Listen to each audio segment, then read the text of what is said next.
keeping them from their lunch break. That's all. So. Are you going to introduce us, John? Yes, I will.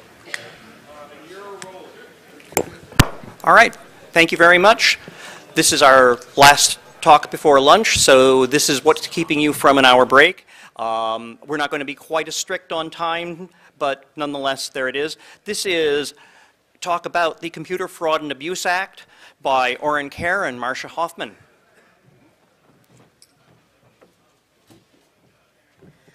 Hey there, good morning. Well, good afternoon at this point. Thanks for coming out. We really appreciate it.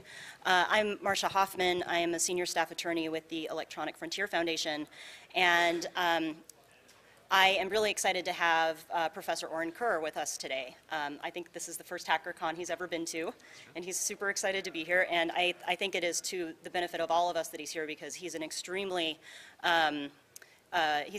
smart person who's studied computer crime laws for a really long time. He is one of the foremost experts on these laws in the country, and it's a great privilege to have him with us, and I'm so glad he's here.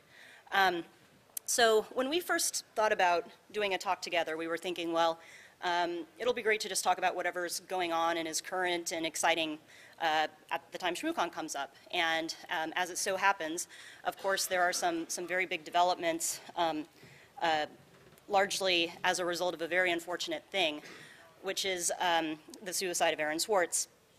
And so we thought, of course, this is what we should talk about. So we're going to talk today about the Computer Fraud and Abuse Act and some of the cases that have come up. I'm not sure how many of you know me. I'm Marcia Hoffman, as I said. I'm with the Electronic Frontier Foundation, which is a nonprofit, and we work for civil liberties online. In addition to my work at EFF, I am a non-residential fellow at the Stanford Center for Internet and Society, and I'm an adjunct professor at the University of California, Hastings, which is a law school in San Francisco. And Aaron? Do I introduce myself too? Yeah, introduce yourself. You do it better than anyone else. I guess that's true. Aaron Kerr, I'm a law professor at George Washington University. I graduated from law school in the mid-90s and then was a law clerk and then went to the Justice Department where I was in the computer crime and intellectual property section for 3 years and then started teaching in 2001. Since I started teaching in 2001, I've written a lot of law review articles on computer crime law, represented some defendants in computer crime cases. One case that got a lot of press attention was the Lori Drew prosecution, a woman who was prosecuted for violating the Computer Fraud and Abuse Act for being part of a group of people that created a fake MySpace profile, which the government said was a crime. Happily, we were able to get the charges dismissed on the ground that that was based on an unconstitutional reading of the statute. And then I've represented a couple other criminal defendants. And then I think along with Marcia, I'm also going to be representing Andrew Auernheimer, a.k.a. Weave, in his appeal before the Third Circuit coming up, and we're going to talk a little bit about that case. And with that, back to Marcia. Aaron's going to be right back up in a second here. I just wanted to say very briefly, this is what we're going to cover today. Aaron is going to talk a little bit about the Computer Fraud and Abuse Act, which is the federal anti-hacking statute, and some of the things that make it a little bit quirky and some of the things that make it pretty problematic so that we can kind of understand the scope of the problem that we're all dealing with here. And then we're going to talk about two recent cases, which are the prosecutions of Aaron Swartz and Andrew Auernheimer, and we're going to talk about the problems of the CFAA in the context of those cases, and we'll also naturally be talking about some of the CFAA reform efforts that are underway now, because those are things that are very naturally raised, especially by the Swartz case. So first and foremost, Aaron is going to give us a little primer on the CFAA. All right. So I'm going to talk about this law. It's called the Computer Fraud and Abuse Act, and it was enacted in the 1980s. It initially enacted in 1984, expanded in 1986, and as Congress likes to do, expanded every 2 or 3 years since then until it became this kind of sprawling statute that has rather extraordinary coverage. The statute was enacted a year after the movie War Games came out, those of you that remember the Matthew Broderick movie, and I think that had something to do with the timing. Members of Congress have no idea how computers work, but they can watch movies, and when they saw Matthew Broderick almost start a global thermonuclear war, they said, well, we got to do something about that. So they enacted the statute, and the idea of the Computer Fraud and Abuse Act is modeled after trespass and burglary statutes, traditional criminal laws, which prohibit, if you think of what a trespass is, it's going into some space you're not permitted to go without permission. or staying there once somebody has told you to leave. That's sort of classic trespass. And then burglary is basically a trespass combined with an intent to commit a crime once you're in the place you're not supposed to be. And so Congress said, we like this idea of a trespass crime. Let's have a computer statute that deals with being a trespasser into a computer. And so now the federal government and all 50 states have a form of this law, an unauthorized access statute. And here's a piece of the Computer Fraud and Abuse Act, which is perhaps the most important. The CFAA, Computer Fraud and Abuse Act, I'll be a lawyer and use the CFAA acronym, is based on a series of different crimes. So it's 1030A, 1 through 7. It's 7 different offenses, almost all of which use this common theme of unauthorized access to a computer, and then they build various components on top of that for different kinds of liability. And the broadest of the provisions of the Computer Fraud and Abuse Act, and the one that sort of is, I think, the most worrisome because it is so broad, is Section 1030A2C. And this prohibits intentionally accessing a protected computer either without authorization or in excess of authorization, and thereby obtaining information from any protected computer. So what does that actually mean? Well, first of all, it turns out any computer is a protected computer. Initially, the scope of the statute was pretty narrow. It was only designed to deal with federal interest computers, for example, U.S. government machines, or computers used by large companies that were interstate in nature. And over time, Congress has broadened this to include basically any computer under the Commerce Clause, which it turns out as a matter of constitutional law basically means any computer. And the definition of what a computer is still the 1986 definition, and looking at the definition, boy, does its period show. So it's any electronic, magnetic, optical, electrochemical, or other high-speed data processing device that performs any storage function and any storage facility, which I assume means a thumb drive standing alone. But it does not include, in case you're worried, an automated typewriter or typesetter, a portable handheld calculator, or other similar device. And or other similar device means the people that were drafting this had no idea what they were doing, but figured let's just cover our bases and say anything like it. And who knows what that means. And so what makes the statute so broad is that there's really nothing in the statute about what authorization means. Here's really the core idea here. So the analogy was to trespass. But what kind of trespass counts when you're figuring out what is an unauthorized access to a computer? And so the statute actually does not define authorization, and it has a statutory definition of exceeding authorized access. And the definition is completely circular. It just says you're exceeding authorized access if you have authorization and then you do something you're not entitled to do. It's just restating the question, right? It's just saying ultimately the question is what's authorized. What is authorized, we don't really know. So we do know that Congress was primarily focused on the kind of Matthew Broderick hacking into a computer problem. And I think Matthew Broderick actually hacks into computers in multiple movies. Not to typecast him as someone, but in fact, I think he hacks into a computer to change grades in at least 2 movies. He did it well the first time, so why not have him do it again? And so the question is, what does exceeding authorized access or accessing a computer without authorization actually mean? And here are a couple different things it might mean. One, it might mean sort of breaking a technological access barrier. Going past a password gate, for example, doing to block and then tricking the machine, in a sense, to have it give you access. That might be what it means to be without authorization. But there are lots of other possible grounds in which you could make an argument that access is not authorized. And an example of this would be terms of service. You might have a terms of service that says, you are only authorized to access this machine if you are using this computer for official government reasons, if you are doing part of the official business of the company. Anyone who owns the machine can throw up some terms of service and say, you're only authorized under the following conditions. And it's at least a plausible argument, I think ultimately wrong, but a plausible argument that, well, wait a minute, that's the term, right? That's the no trespassing sign that says what you're allowed to do and what you're not allowed to do. And if you break that condition, then you're really without authorization under the statute, and that's a crime too. At least that's a possible argument. Another possible grounds of saying that access is unauthorized would be just what if you're doing something that is kind of understood you're not supposed to do. And where this comes up most often is with employees who they're working for a big company and they want to leave the company to start a competitor business or to go to a competitor business and help that new company. And so they look through their employer's network to try to find some good stuff that might help them with the new business.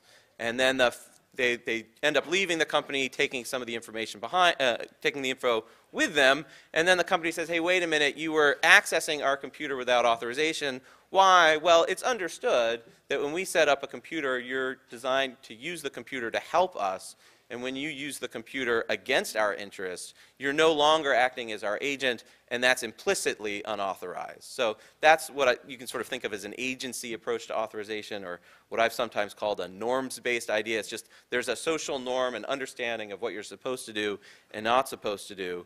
And that's at least another possible ground for saying something is not authorized. And I should say again, I don't like that theory. I think that's wrong too. But there's cases on all three of these. Everyone pretty much agrees that breaching the technological access barrier is access without authorization.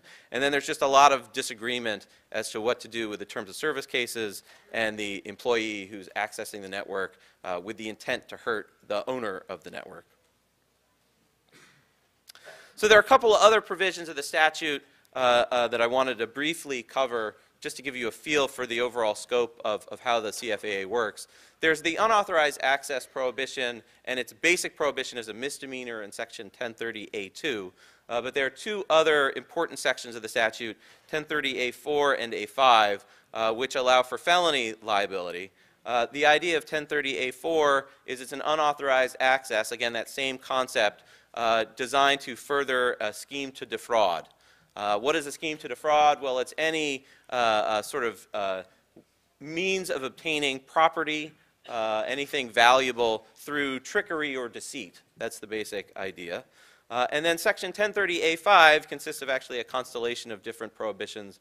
But the first part of it is intentionally damaging somebody else's computer. Classic example, denial of service attack, something like that. And then also accessing a computer without authorization, again, that same idea, but then causing damage to the computer. And the question of how to measure the damage to a computer is kind of an interesting puzzle all its own.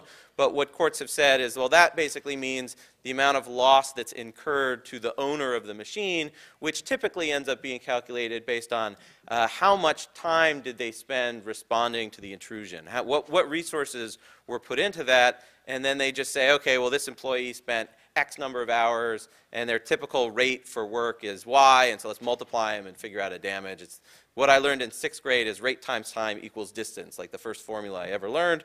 And that's what they use to calculate the damage. And if it's more than $5,000 of damage, then it becomes a felony instead of a misdemeanor, which basically means a more serious offense. Okay, so speaking of more serious offenses, the basic idea behind the statute is for kind of the unauthorized access to be a misdemeanor violation. And a misdemeanor is defined by federal law as a crime that can lead to a maximum punishment in theory, as a matter of what Congress has allowed, of 1 year in prison. That's what it means in theory. In practice, a misdemeanor means a crime that is very, very likely to lead to probation. Because for a couple reasons, federal prosecutors don't like to prosecute misdemeanors. It's kind of the junior varsity crime to prosecute. They prefer to prosecute felonies. Felonies are crimes which are defined by federal law as crimes that can lead to more than 1 year in prison per violation. But you can think of them as kind of the kinds of crimes that lead to jail time. That's kind of as a practical matter, how they're defined. The CFAA starts with misdemeanor violations. The basic unauthorized access prohibition is a misdemeanor, but then there are all sorts of felony triggers in the statute, sort of extra things that if they happen to make the crime, instead of just a misdemeanor, a felony. And so some examples of them are intent to profit. If the unauthorized access was conducted with a design to make a buck, then that becomes a felony under Section 1030A2. If the information is worth more than $5,000, if the information obtained is worth a lot of money, or at least up to more than $5,000, then that becomes a felony. Also, if there was intent to commit a crime once inside the network, well, that's also grounds for raising the misdemeanor to a felony. And the analogy there is to burglary. Just like trespass is a low-level offense, burglary becomes a significant felony crime because of the intent to commit the crime inside. And then finally, if the intrusion causes more than $5,000 of damage, then that also can be grounds for raising the misdemeanor offense to the felony. The government can charge all of these different crimes. For example, in a particular offense, it might be one that is a Section 1030 A2 violation, A4 violation, and A5 violation. The government will file an indictment alleging all of these. And so you see this in a lot of criminal cases. There will be a press release that the defendant is facing 375 years in jail for 175 crimes, all of which happened on the same day. And you're thinking, how could that possibly be? Well, it's a little bit of show that's going on. The government is bringing forward a lot of charges, but as a practical matter, it's sentencing. Any one of these is all that controls. So once you get to sentencing, it actually doesn't matter typically whether a defendant was convicted of 10 Computer Fraud and Abuse Act violations or 1. The sentencing all becomes the same. They just pick whichever one is the most significant offense under the sentencing guidelines. So as a practical matter, CFAA violations usually lead to, if it's a misdemeanor, kind of just unauthorized access, probation. But if it's a felony, you start talking about some amount of jail time up to a few years in jail, just depending on the crime. All right, at this point, I'm going to switch over to Marcia. She's going to talk about the Swartz case. Yep. So, how many of you have heard about this case? Yeah. Yeah. How many of you have heard about the Auernheimer case? Okay. Wow. I'm surprised not more. Okay, so we all know about the Swartz case. I'll go over the facts a little bit, at least what we know about it. Of course, this case never ended up going to trial, and so we never saw the government make its case. But we certainly have the indictment, and we certainly know some things that friends and family members of Aaron Swartz have told the press. So what we know is this.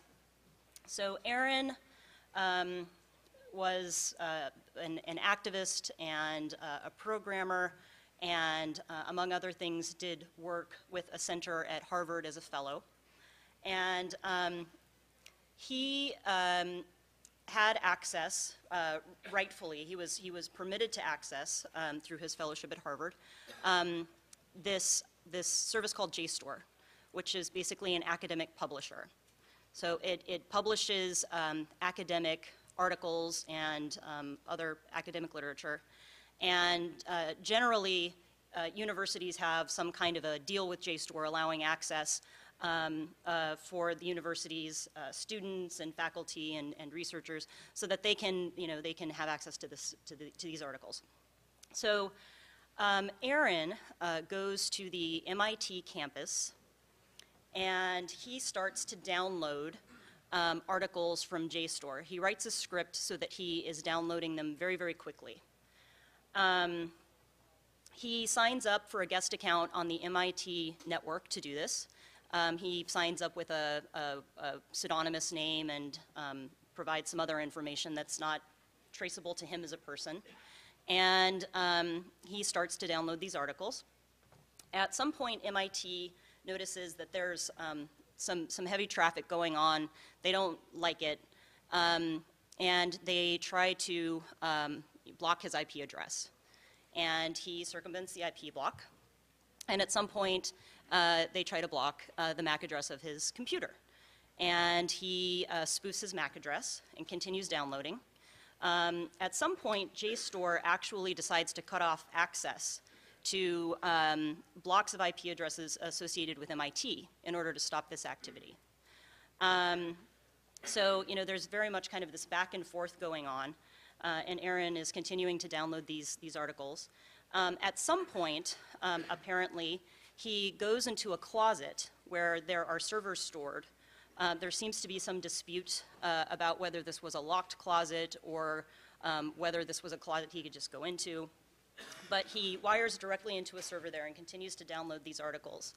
And at some point, the Secret Service gets involved here, and they are seeing him go in and out of this closet on a surveillance camera, and they arrest him.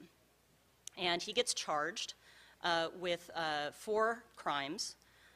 He's charged with violating the Computer Fraud and Abuse Act, unauthorized access, and he's also charged with wire fraud. And he, as the case goes on, there are efforts to get him to agree to plead guilty, and he will not do it. And eventually, there's a superseding indictment filed, and 13 counts are made against him. Again, wire fraud and various violations of the Computer Fraud and Abuse Act. I think they allege that he violated 3 different provisions of the Computer Fraud and Abuse Act, all of which require unauthorized access as a required element. Now, in terms of how much prison time he was facing, there's been some dispute. The number that we hear a lot is 35 years, and I've heard some people, one former government lawyer in particular, say that's really not realistic. He never would have been facing 35 years in prison, but that number comes from a Department of Justice press release that was issued when he was first indicted. So, since that number comes from the government, I think it's fair to use it. And so when he was looking at 4 counts, he, according to the government, was facing up to 35 years in prison. And after the charges got ratcheted up to 13 counts, I think we can safely say it was a lot more. And his trial was set for April. He committed suicide last month, and so of course there will be no trial. So the situation with Aaron has provoked a lot of discussion about the Computer Fraud and Abuse Act, but also I think the larger justice system, and whether some of the tactics that prosecutors use in pursuing cases like this are really fair, whether something should be done so that such pressure can't be put on criminal defendants. At EFF, we've cared about the Computer Fraud and Abuse Act for some time, and we think that there are a lot of things that perhaps contributed to his suicide. I think that's very fair to say. But our organization has been focusing on a couple of things. The first is pushing for reform of the Computer Fraud and Abuse Act. We are also, to honor Aaron's memory, going to be doing some more work in favor of open access to information, particularly academic scholarship, and you'll be hearing more about that. But maybe it's a very good time to talk about some of the CFA reform proposals that have been floated. I think there are basically 3 public proposals at this point. Aaron has discussed some ideas for updating the Computer Fraud and Abuse Act to fix some of its more egregious problems.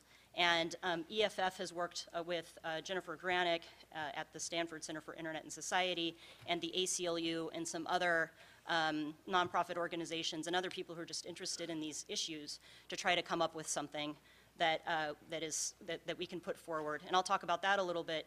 And then, of course, Representative Zoe Lofgren has published a draft piece of legislation called Aaron's Law that would fix some of these things, and we'll talk about that in a moment. And there are lots of other people who are doing some great reform work too. Christy Dudley here is in the front row, and she's been involved in a lot of this stuff too, and Meredith Patterson's been great. A lot of people interested in this, but let's talk about some of the reform ideas. Do you want to throw out yours, Aaron? Yeah, sure. Actually, can I talk briefly about the Swartz? Of course. Yeah, I just wanted to talk a little bit about how the CFAA was applying to the Swartz case and the government's theory in that case, and then we can talk about the reform proposals, I think because they're pretty closely linked. Yes. So the first question raised by the Swartz prosecution is what Swartz did in unauthorized access. And so I think the strongest case that the government has is that it was unauthorized to go into the closet and hardwire to the machine of the university where he did not have, not only did not have permission to use that machine, but it was not in a university he was associated with. The counter argument is that MIT had a very open network, but MIT's policies were really clear. You can't go into our closets and hardwire to to our machines. So I think it's tough to argue that that's not an unauthorized access to a computer.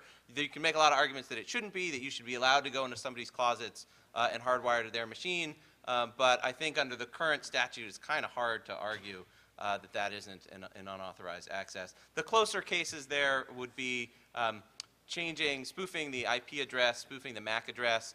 It's a little bit tricky. We haven't had any CFAA prosecutions with the kind of cat and mouse game dynamic where the sysadmin is trying to block the user is circumventing the sysadmin. The system administrator is not using sophisticated ways to try to block the user, but there is a sort of cat and mouse game between the two of them. I tend to think that once you know the system administrator is trying to boot you off and you're coming up with ways of trying to get around the block, tough to argue. Again, I think that's an unauthorized access, but there's not clear case law on that one way or another.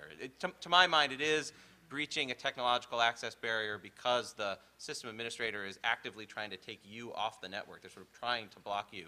But it's not a very effective means, and one of the debates is whether the requirement for unauthorized access should be kind of effective means. Some means of technological access barriers maybe should be recognized as triggering the statute and others should not.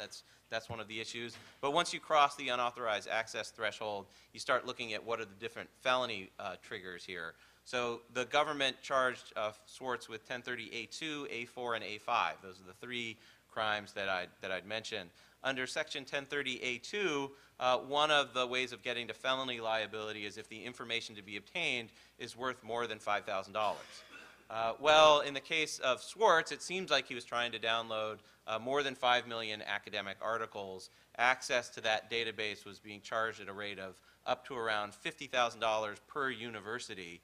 And the database was millions of articles, of which to purchase a subscription would have been quite expensive. Clearly, orders of magnitude more than $5,000 in value if you take the sort of question of valuing the information based on a substitute of what you would have had to pay in order to get to that. There's some case law as to how you measure the $5,000, and it suggests that a substitute of how much you would have to pay to get that information another way is a valid way of measuring it. So that was the case for the 1030A2 felony. In the case of damage, the 1030A5 violation, we don't know a lot of facts as to how much time MIT or JSTOR spent in response to the intrusion, so we don't really know how to get to the $5,000, but probably they spent a lot of time. It sounds like from the indictment and from some of the stories, they were spending a lot of time trying to figure this out and responding to it. And if so, just the amount of time they spend thinking about it and working on it ends up being time that gets counted towards the $5,000, which is a very easy threshold to meet, right? So if you're a security professional, how long does it take before you charge $5,000? I'm sure most of you are thinking, fortunately, not very long.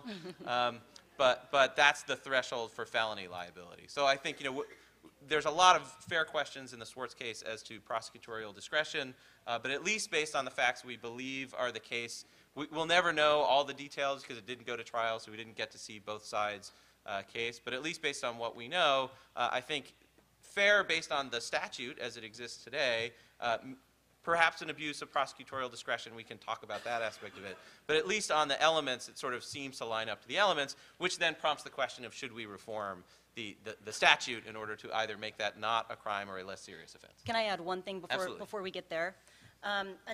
Just another fact that I think is worth considering is when you read the indictment, there is some mention made of the fact that JSTOR and MIT had some rules or some sort of policy for access to their networks, and that Aaron apparently, according to the government, violated those. Now, it is unclear how much the government meant to rely on the violation of those rules as a basis for CFAA violation. Certainly there was a lot more going on there. In addition to any sorts of violations of any sort of policy or rules. The other thing that complicates that is that this guy named Alex Stamos, who's a security professional who is going to testify as an expert witness for Aaron, said that when he looked at the MIT network, it was extremely open, and in fact there was no policy or terms of use or anything governing access to the system. So the facts are very, very murky in terms of what, if any, contractual agreements or duties Aaron may have possibly violated. But you know, I just want to mention that those are things that were mentioned in the indictment. And I think that's important because a lot of the CFA reform discussion has been around making sure that violations of contractual agreements aren't crimes. Okay, great. So there are a couple different CFAA proposals on the books, and I'll talk about mine. I love to talk about mine. My proposal would be first to limit unauthorized access violations to the breach of technological access barriers or circumvention of a technical block on access, cutting out liability, eliminating any possibility of liability for breaching terms of service, for kind of doing something you're just understood you're not supposed to do. You know, those are interesting theories for a civil violation if somebody wants to sue you for breaching a contract, but I think it's pretty outrageous to say that these should be grounds for the government to be able to put people in jail.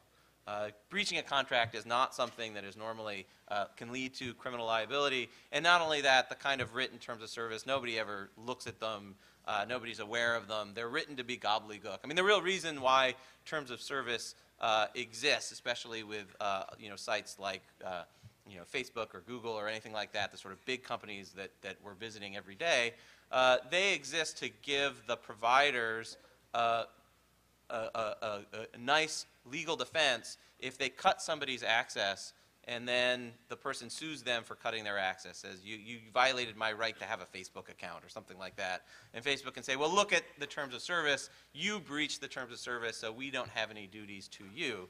So it's lawyers that are writing this language, and that's why they're so damn long and completely incomprehensible, including to me. I can't make sense of them either.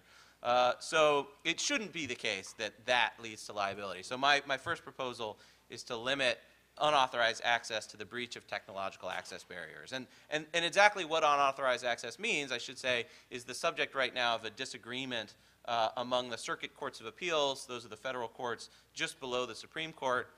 And when there's disagreement in the courts of appeals, that means that there's a good possibility that the Supreme Court would be willing to review the disagreement and resolve it.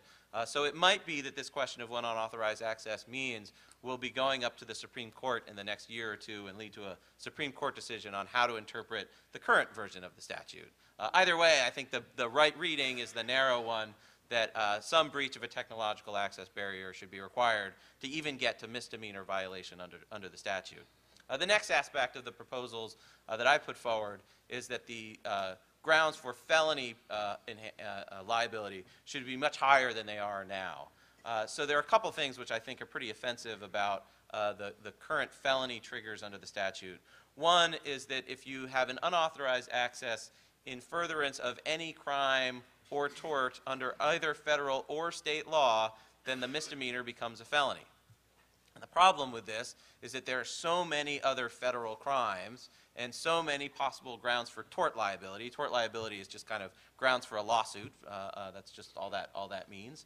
Well, that means that the government can try to come up with lots of arguments for why all sorts of conduct is in furtherance of some other crime, and prosecutors being creative types, they in fact have done that.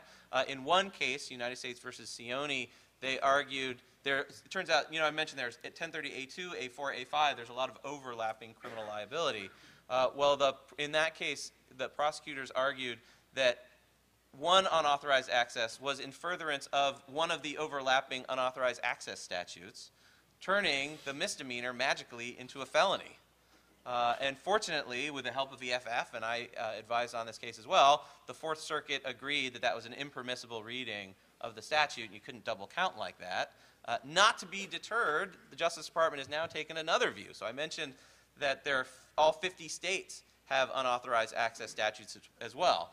Well, in the Auernheimer case and in another case in the same district, the federal government is taking the view that unauthorized access is always a felony because it's in furtherance of the state unauthorized access statute.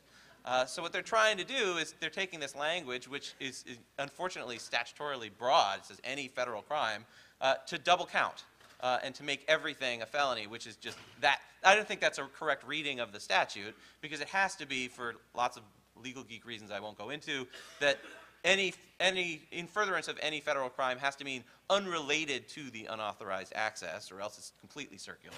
But that's the kind of problem we have in the current version of the statute. The thresholds to felony liability are just too broad. So the second part of my own proposal would be to cut back the felony enhancements so that felony crimes are the really serious offenses, misdemeanors are the low-level offenses, and there's an important line between the two. Mm-hmm. And as I mentioned, DFF has been working with a bunch of folks to try to come up with a proposal as well.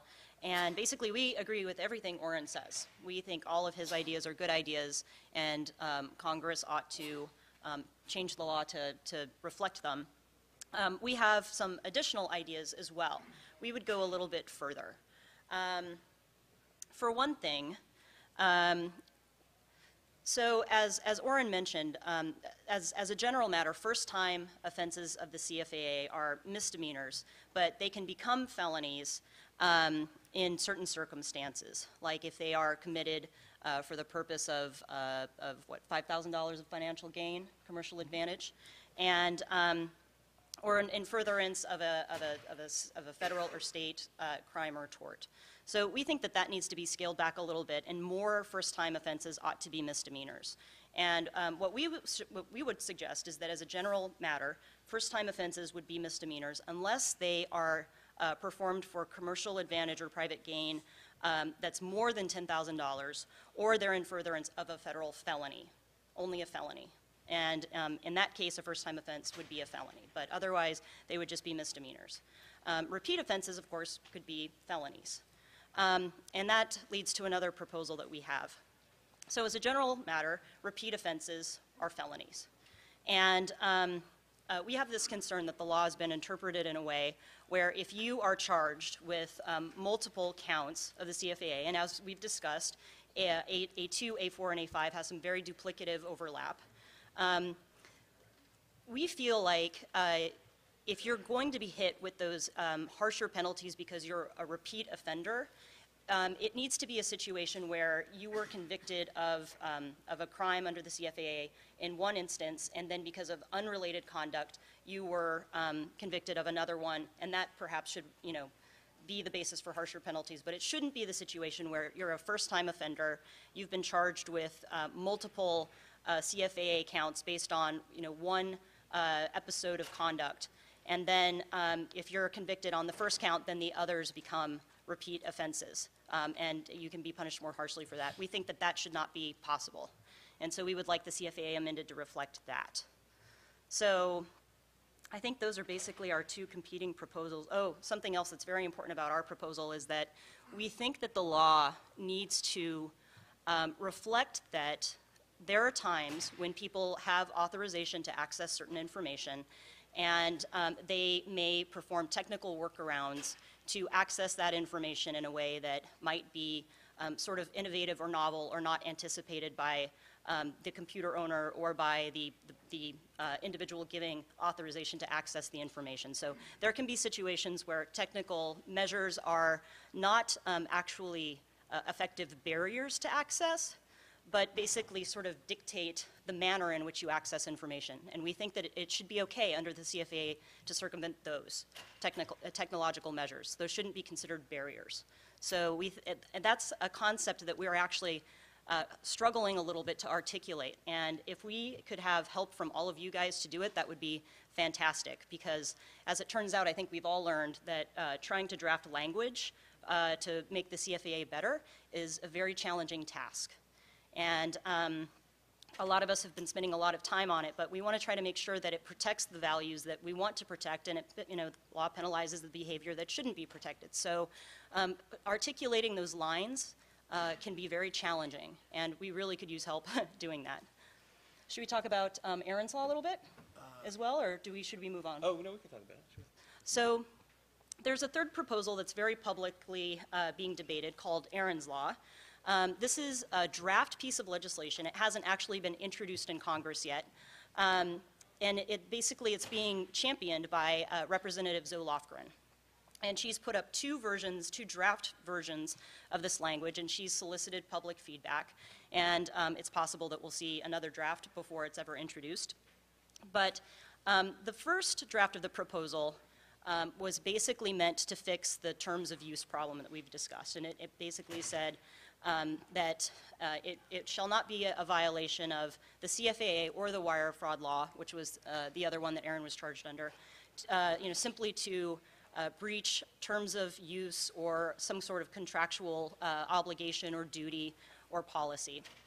And then in her subsequent version, she added the idea that it shouldn't be, it shouldn't violate the CFAA to basically circumvent some kind of a technological protection measure that's based on identifying you. So basically, simply making it impossible for a network owner to know who you are or sort of identify your computer should not in and of itself be a violation of the CFAA. So that's basically where that proposal is now. Should we talk Auernheimer? Let's do Auernheimer. Got to move on.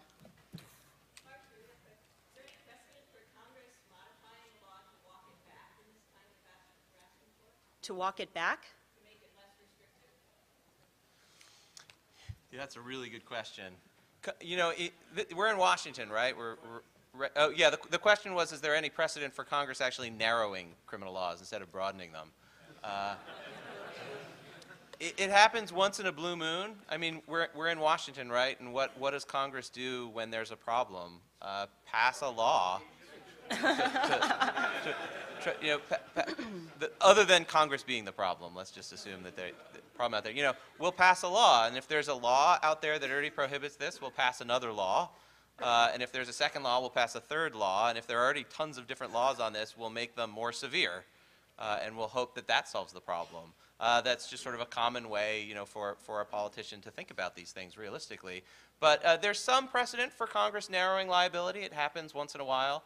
There's a lot more precedent for the Supreme Court to construe statutes narrowly. There was a case called Skilling versus United States about 2 years ago, interpreting the Honest Services Fraud Statute, which in some ways is a incredibly expansive statute like the CFAA. They interpreted that narrowly just 2 years ago. So there's hope. Actually, there's a tendency, I think, in this subject to kind of get depressed at how broad this law is and how bad things are. Well, actually, things are a lot better now than they were about 2 years ago from the standpoint of the state of the law. Because 2 years ago, all of the courts had agreed with the really broad reading. And there were no circuit courts that had adopted the narrow reading. And so, for example, the first draft of Aaron's law was based on a 2011 proposal from the Senate Judiciary Committee, which had said, okay, well, we agree that this CFAA means absolutely everything, but at least it doesn't mean just terms of service violations. And at the time, this was considered a big victory for civil liberties. Well, now that's no longer the case. Now I would say we don't want that change because based on where the courts are going, the courts are now interpreting the statute more narrowly. So the momentum is very much on our side, and I actually think the Supreme Court, if they got that case, would adopt the narrow approach. So actually there's a lot of room for optimism that things are moving in the right direction. It's clearly tougher in Congress than it is, I think, in the Supreme Court, but I'm hopeful that even there we might get some law in the right direction. So, yeah, let's talk about the Weave case, and then we'll get to questions. And we'll try to do it quickly, because we'd really like to hear your thoughts on all of this. You want to? Sure. Go for it. Okay, so for this, I'm gonna be a little bit vague, and I have to be vague here because having recently signed on to represent Auernheimer, I have to wear two hats. So commenter for you all, but also lawyer. So I need to be a little bit careful as to what I say. But here's the basic overview of what happened. This is involving AT&T's servers, and in particular, AT&T came up with the idea of making email addresses available when you bought a new iPad. When you registered your iPad, you registered your email address, and AT&T thought it'd be kind of a nice, convenient idea to program their servers such that when you visited the AT&T server with your new iPad, it would automatically load up a URL that contained your unique identifier and then would give you back the email address that you'd registered with. So when you were going to log into your account with your username and with your email address and password, the email address would be preloaded in there and you wouldn't have to enter it in. That was their idea. Auernheimer and another individual named Spittler came up with the idea, or I guess Spittler originally came up with this. He realized that you could query AT&T servers with all these different ID numbers in order to get back all of the email addresses of the individuals that had purchased iPads. And they programmed a script to do this, and they collected lots of email addresses, and then I guess released them to Gawker, and it was sort of advertised that we hacked into AT&T's server. The problem is that there was no hack into anything. It was information that was essentially publicly available if you knew which URL to enter into the URL line. It's just that it was in a place where you wouldn't normally think to look, and you had to write a script to get all the different email addresses to check the different numbers. And so the government's view was that this was unauthorized access into the AT&T server because they sort of broke in and stole the email addresses. And that was their argument, and they argued that this was a felony crime. First, unauthorized access, because you weren't supposed to visit AT&T's servers and get this information. Only the legitimate users were supposed to use this and visit that particular site. And then their argument is it's a felony for the reason we talked about a little bit earlier, that it's an federal unauthorized access in furtherance of a state unauthorized access violation, in furtherance of that crime, and therefore a felony violation of the CFAA. Spittler agreed to testify for the government against Auernheimer, and Auernheimer was convicted, and sentencing is coming up in a couple of weeks. And on appeal, the arguments that we plan to be making were sort of naturally the arguments that were raised below. Actually, I can't say what arguments we will be making. I will say that natural arguments that could be raised on appeal that should stand out to any rational human being who has observed the trial below is, first of all, was this really an unauthorized access? It was essentially visiting a public web page, and AT&T made the decision once you visited that page, you would then get back a certain piece of information. It can't be a crime because that's out in the open. That's not breaking in. That's sort of seeing something that's out in the world. So that's one possible argument that could be made. And then the other is an argument that was made at the district court, which unfortunately the district court rejected, which is that you can't double count the misdemeanors into the felonies. So the arguments are there. Again, well, who knows if they'll be made or not. But those arguments could be made on the appeal, which would be happening in the next year or so. So that's that. So thank you for your time and attention, and we'd love to hear any questions or thoughts that you have about any of this stuff. Matt Blaze. So, thanks so much, first of all, both of you, for coming and talking about these, I think, terribly important cases.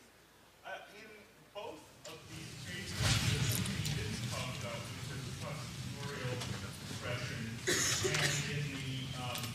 in Aaron's case, pretty much everyone's discretion appears to have failed, and so on.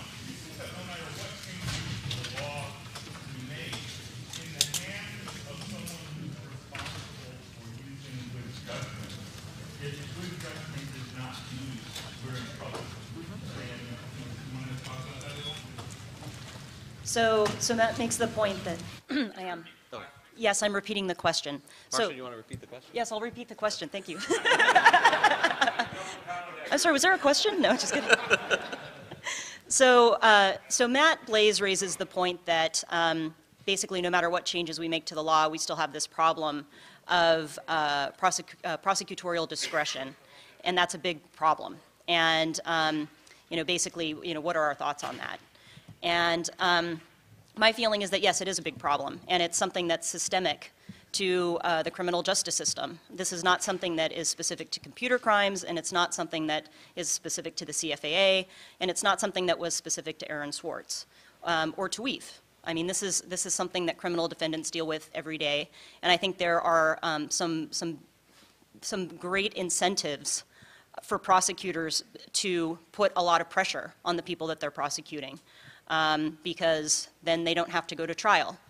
And I think that the incentives ought to be different. And I can say that there are some criminal justice organizations like the NACDL what does that even stand for, NACDL? National Association of Criminal Defense Lawyers. There we go, that are interested in what's going on here. And I know that there are some folks who are interested in thinking about more systematic ways to address this problem. And I agree with you 100%, it is a problem. And I'm hopeful that we can make some changes to the CFAA, and that's going to make some things better. But there are other things that need to be dealt with. But I think that they are bigger problems, and they're probably going to take more time to deal with. And there's something that, you know, we've been dealing with for a long time now, right? I would really like to hear what Oren, as a federal prosecutor, has to say about this, though. Former federal prosecutor. Not doing that now. So yeah, I think there are a couple pressures you have to understand to make sense of how the prosecutors are going about these cases. And one aspect of this is that these are federal cases.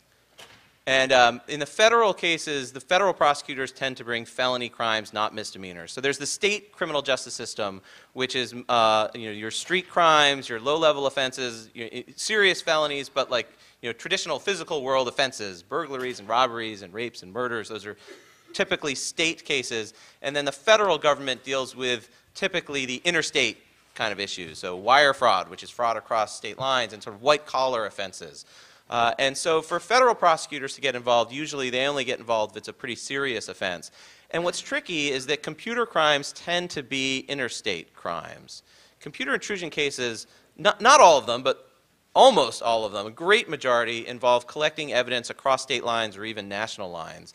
And the states don't have the authority to do that. So as a result, computer crimes tend to be investigated at the federal level. And they take a lot of prosecutorial resources typically. There are a lot of court orders that have to be obtained, whereas in a typical street crime, there are no court orders. The lawyers don't get involved in street crime until the very end. Lawyers are involved in computer crime investigations from the beginning.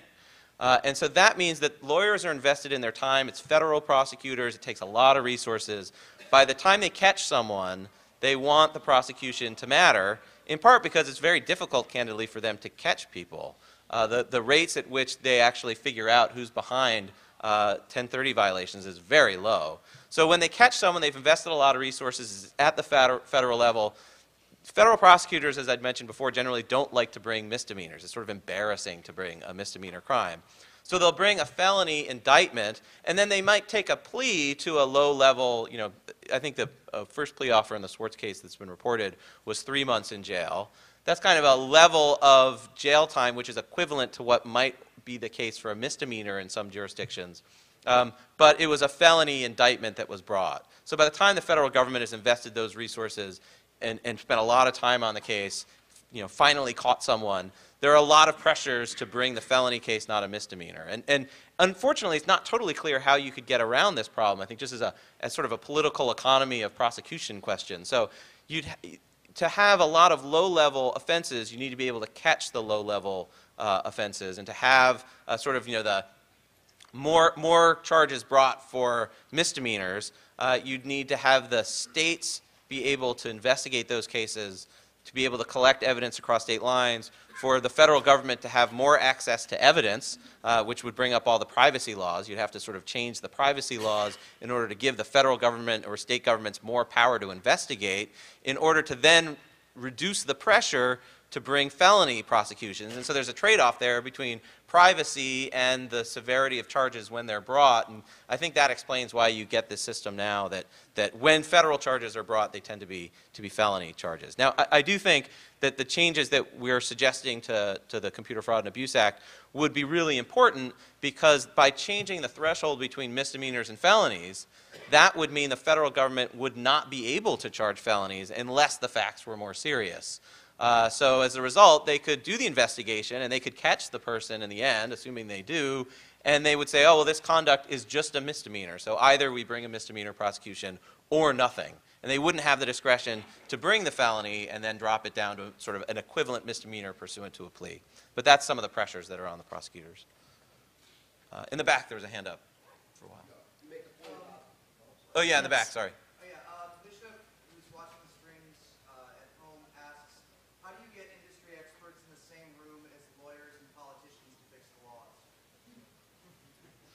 Marcia?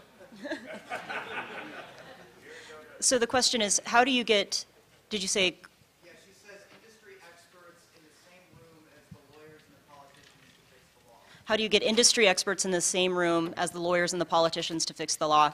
And when you say industry experts, I'm assuming you mean security industry experts, I'm hoping. I really think this is critically important in this particular legal debate. And the reason is because whatever fixes are made are going to affect this industry very directly.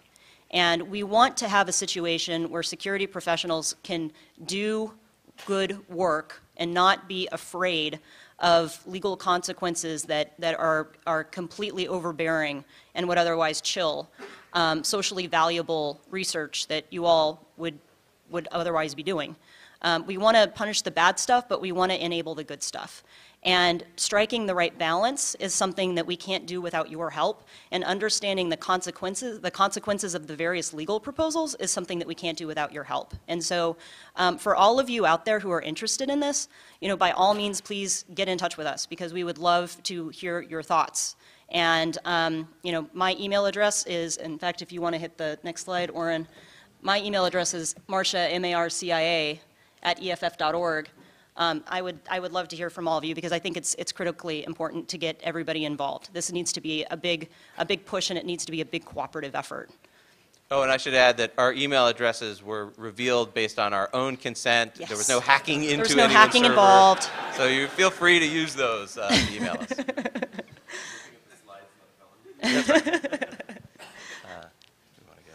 Yep. You mentioned the point about the privacy laws. Is there any comparison to be drawn between EU or other countries in implementation of these kind of statutes? The U.S. can learn or do differently? Yeah, it's a great question. Actually, the U.S. is taking the lead on unauthorized access statutes, and I think there's something now, 50 or 60 or 70 countries now have unauthorized access statutes that are modeled off of the U.S. statute. They're all struggling with the same questions of how to interpret them. So it's the same problem, same technical problem, same trespass concept.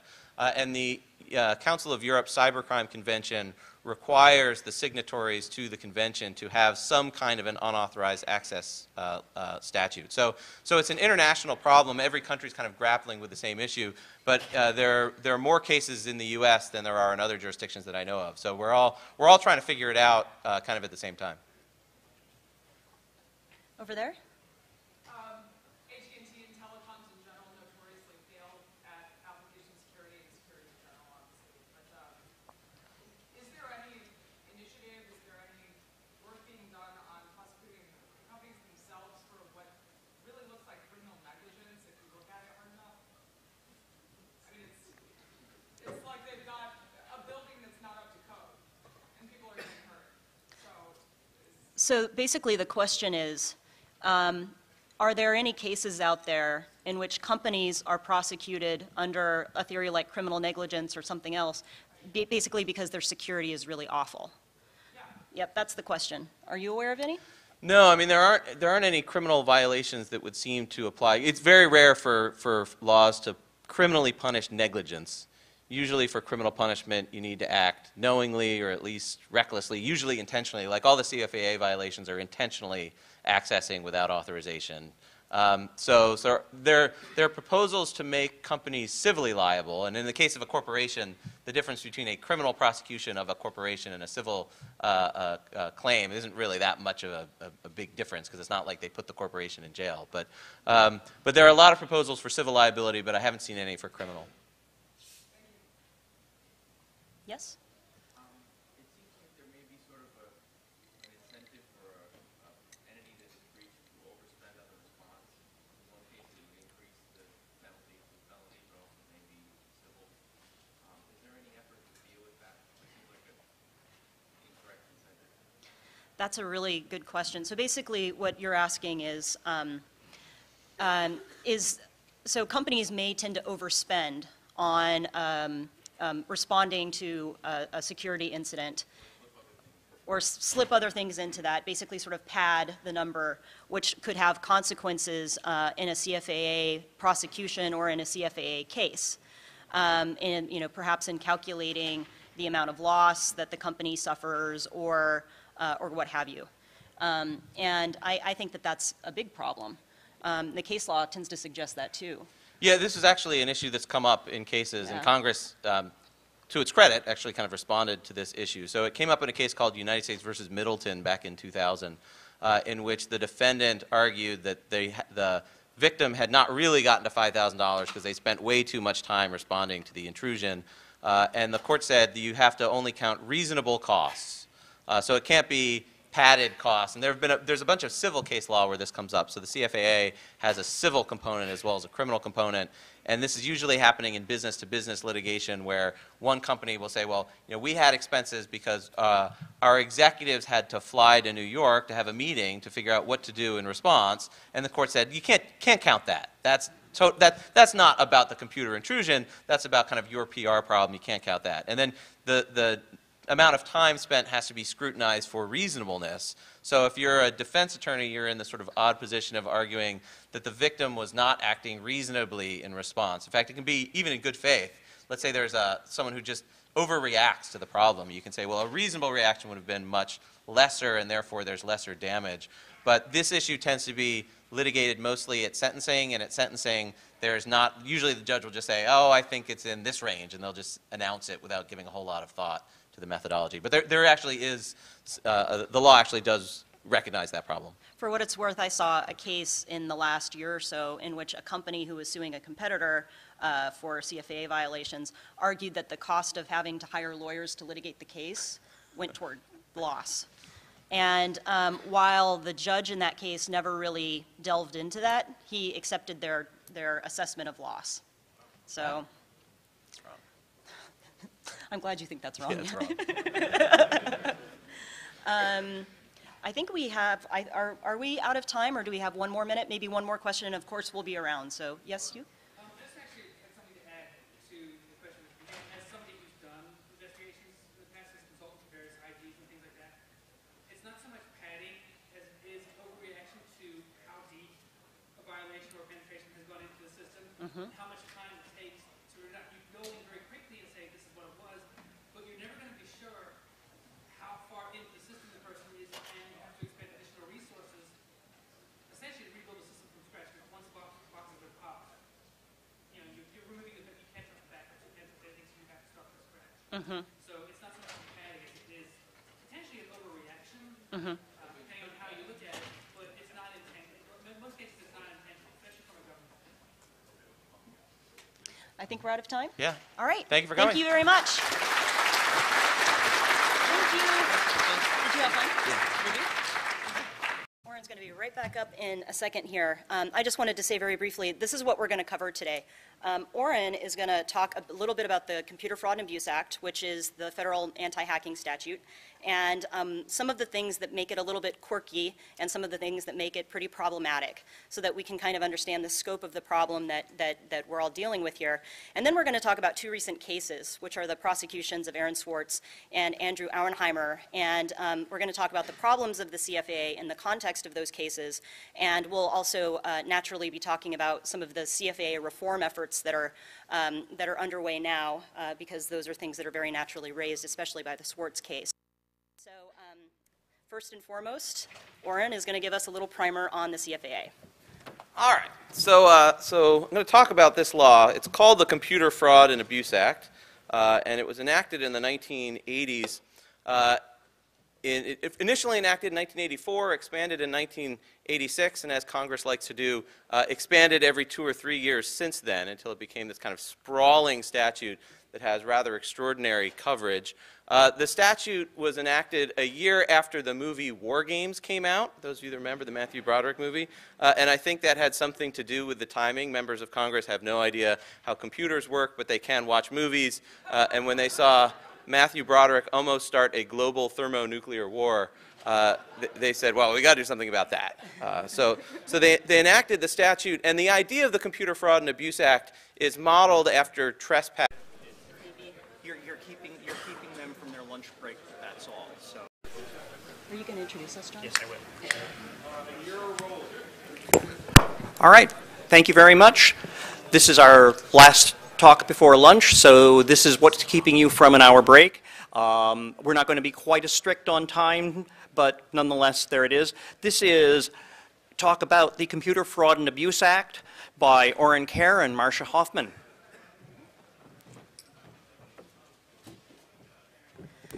Hey there, good morning.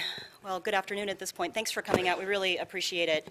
I'm Marcia Hoffman. I am a senior staff attorney with the Electronic Frontier Foundation, and I am really excited to have Professor Aaron Kerr with us today. I think this is the first HackerCon he's ever been to, and he's super excited to be here, and I think it is to the benefit of all of us that he's here because he's an extremely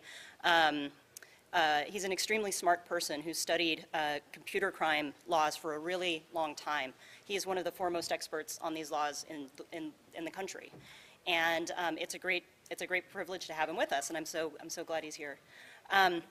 So when we first thought about doing a talk together, we were thinking, well, it'll be great to just talk about whatever's going on and is current and exciting at the time ShmooCon comes up. And as it so happens, of course, there are some very big developments, largely as a result of a very unfortunate thing, which is the suicide of Aaron Swartz. Turns out any computer is a protected computer.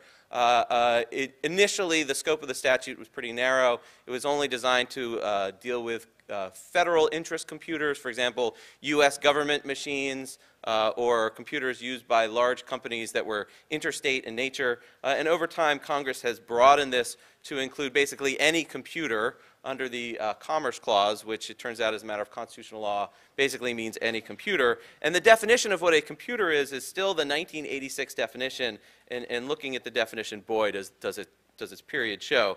So it's any electronic, magnetic, optical, electrochemical, or other high-speed data processing device that performs any storage function and any storage facility, which I assume means a thumb drive standing alone. But it does not include, in case you're worried, an automated typewriter or typesetter, a portable handheld calculator, or other similar device. And or other similar device means the people that were drafting this had no idea what they were doing, but figured let's just cover our bases and say anything like it. And who knows what that means. And so what makes the statute so broad is that there's really nothing in the statute about what authorization means. Here's really the core idea here. So the analogy was to trespass. But what kind of trespass counts when you're figuring out what is an unauthorized access to a computer? And so the statute actually does not define authorization, and it has a statutory definition of exceeding authorized access. And so we thought, of course, this is what we should talk about. So we're going to talk today about the Computer Fraud and Abuse Act and some of the cases that have come up. I'm not sure how many of you know me. I'm Marcia Hoffman, as I said. I'm with the Electronic Frontier Foundation, which is a nonprofit, and we work for civil liberties online. In addition to my work at EFF, I am a non-residential fellow at the Stanford Center for Internet and Society, and I'm an adjunct professor at the University of California, Hastings, which is a law school in San Francisco. And Aaron? Do I introduce myself too? Yeah, introduce yourself. You do it better than anyone else. I guess that's true. Aaron Kerr, I'm a law professor at George Washington University. I graduated from law school in the mid-90s and then was a law clerk and then went to the Justice Department where I was in the computer crime and intellectual property section for 3 years and then started teaching in 2001. Since I started teaching in 2001, I've written a lot of law review articles on computer crime law, represented some defendants in computer crime cases. One case that got a lot of press attention was the Lori Drew prosecution, a woman who was prosecuted for violating the Computer Fraud and Abuse Act for being part of a group of people that created a fake MySpace profile, which the government said was a crime. Happily, we were able to get the charges dismissed on the ground that that was based on an unconstitutional reading of the statute. And then I've represented a couple other criminal defendants.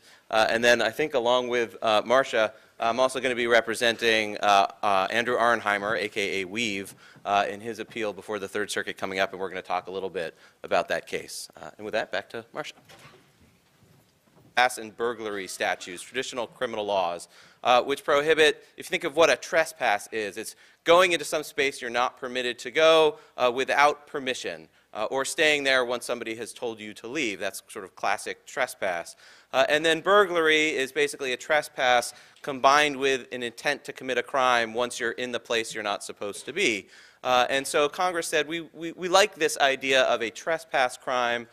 Let's have a computer statute that deals with being a trespasser into a computer. And so now the federal government and all 50 states have a form of this law, an unauthorized access statute. And here's a piece of the Computer Fraud and Abuse Act, which is perhaps the most important. The CFAA, Computer Fraud and Abuse Act, I'll be a lawyer and use the CFAA acronym, is based on a series of different crimes. So it's 1030A, 1 through 7. It's 7 different offenses, almost all of which use this common theme of unauthorized access to a computer, and then they build various components on top of that for different kinds of liability. And the broadest of the provisions of the Computer Fraud and Abuse Act, and the one that sort of is, I think, the most worrisome because it is so broad, is Section 1030A2C. And this prohibits intentionally accessing a protected computer either without authorization or in excess of authorization, and thereby obtaining information from any protected computer. So what does that actually mean? Well, first of all, it turns